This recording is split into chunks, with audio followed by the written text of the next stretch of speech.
भाई लोग बाप तो बाप रहेगा सेम। 140 पे आउट हो गए। मैं कल ये सेम चीज़ बोल के गया था कि भाई कोई कंपैरिजन नहीं, कहीं से कहीं तक कोई कंपैरिजन नहीं है। और मतलब इतने घटिया क्रिकेट खेलते हैं कि भाई मैच का मजा भी खराब कर देते हैं। चेस करने की अगर आप बात करोगे, जैसे मैं नॉर्मली बोलूँ, देखो अगर आप बिल्कुल सिर्फ बिल्कुल नॉर्मल मैच की तरह अगर आप इसको लेके जाओगे ना चेस करने के लिए, तो ज़्यादा से ज़्यादा 12 से 14 ओवर का मैच है, ठीक है, अगर हम नॉर्मली बात करें। बट क्योंकि कोई रिस्क नहीं लेना चाहेगा, या फाइनल के वो जो प्रेशर है, या बेसिकली ऑडियंस का जो एक्सपेक्टेशन है, प्रेशर क्या ही बोलोगे, ऑडियंस का जो एक्सपेक्टेशन है इंडिया की, बस उसके रीज़न से है कि इस मैच जो है वो शायद 16 या 17 ओवर तक चला जाए मैक्सिमम, ठीक है। बहुत रेयरली वो एक दिन कभी आता है, जैसे मैंने आपको कहा कोलैप्स होने वाला, कि कोलैप्स हो जाए, 3-4 विकेट साथ में गिर जाए तो अलग चीज़। वैसे नॉर्मल मैच 12 से 14 ओवर का है, हमारी टीम की एबिलिटी के हिसाब से, जो उनका मतलब टैलेंट है हमारी टीम का, उस हिसाब से। बाकी हाँ, क्योंकि एशिया का फाइनल है, कोई भी रिस्क नहीं लेना चाहेगा, सिर्फ जीत ही टारगेट है यहाँ पे। जीत के कोई रन रेट तो बढ़ना नहीं है कि जल्दी जीतेंगे तो रन रेट बढ़ेगा। तो आई थिंक 16 या 17 ओवर मैक्सिमम होना चाहिए चेस करने के लिए। बाकी अगर नॉर्मल खेले तो 12-14 ओवर में हम खत्म कर जाएंगे। ये वाला मुझे लग रहा है पूरा जो है वो होने वाला है। बाकी इनकी तरफ से देखोगे, सिर्फ दो जो ओपनर थे इन्हीं ने रन बनाए हैं, ओपनिंग पार्टनरशिप ही लगाए। उसके बाद तो घंटा कुछ नहीं हुआ, अगर आप देखोगे पूरा मैच खा के रख गया।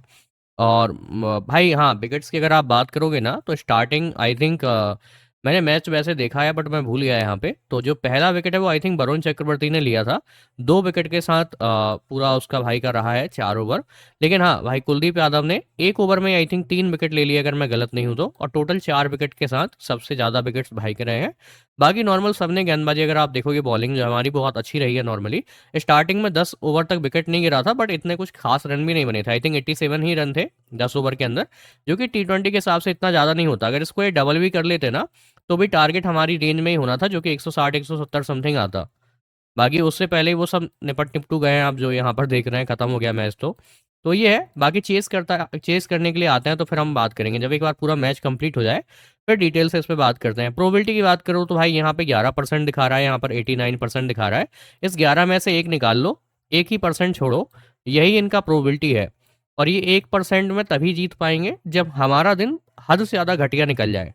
और वो तो आज तो नहीं है, वो तो क्लियर दिख गया कि आज तो नहीं है। मैंने आपको कल भी कहा था, अभी भी मैं आपको सेम चीज़ बोलूंगा भाई लोग, हमारे 2 प्लेयर भी चल जाएं तो भी हम मैच जीत जाएंगे। और वो हो चुका है हमारा। अगर आप एक प्लेयर देखोगे तो भाई 4 विकेट लेके बैठा हुआ है, इतना बहुत है। बस अब एक प्लेयर आपका बैटिंग में चल जाए, मैच खत्म।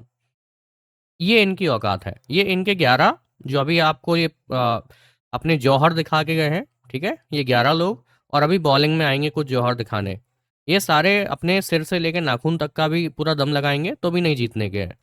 हमारे 2 प्लेयर, एक कुलदीप यादव भाई चल गया, एक कोई बैटिंग में चल जाए, बात खत्म। बाकी सबने भी बहुत अच्छा किया, बट मैं वैसे परफॉर्मेंस वाइज बता रहा हूँ। सिर्फ 2 प्लेयर हमारे चल जाएं, इनके 11 इनके 22 भी खड़े कर दो तो भी बराबर ही है। ये औकात है भाई इनका। चलो मिलते हैं, मैच खत्म होता है फिर मिलते हैं।